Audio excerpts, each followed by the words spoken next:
4 күндік жұмыс аптасына көшкен қазақстандықтардың жалақысы қандай? Еңбек және халықты әлеуметтік қорғау министрлігінің еңбекті әлеуметтік әріптестік департаменті басқармасының басшысы Шалқар Оразбеков 4 күндік жұмыс аптасына көшкендер қандай жалақы алатынын айтты. Басылымның министрлік өкіліне сілтеме жасап, хабарлауынша Қазақстанның еңбек кодексіне енгізілген өзгерістердің бірі 4 күндік жұмыс аптасына көшу мүмкіндігі. Қолданыстағы еңбек кодексі бойынша 2015 жылдан бастап жұмыс берушілерге 4 күндік жұмыс аптасын белгілеуге рұқсат берілген.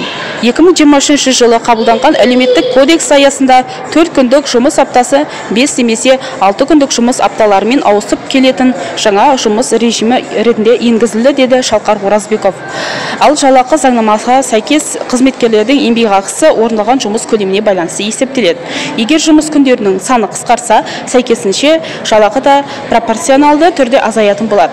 Жұмыс беруші 4 күндік жұмыс аптасын енгізе отырып, бұрынғы 5 күндік жұмыс режиміндегі жалақыны сақтап қаламын десе, оған заң бойынша ешқандай шектеу жоқ, дейді басқарма басшысы.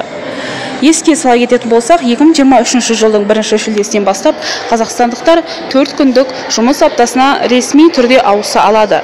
Еңбек кодексіне тиісті өзгеріс енгізілді.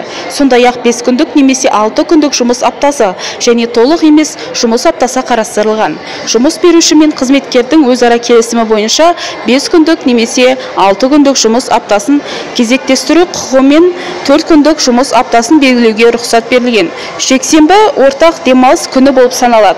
Айта кетерлігі, 4 күндік жұмыс аптасына көшкендерге үстеме жұмыс үшін қосымша ақы төленбейді.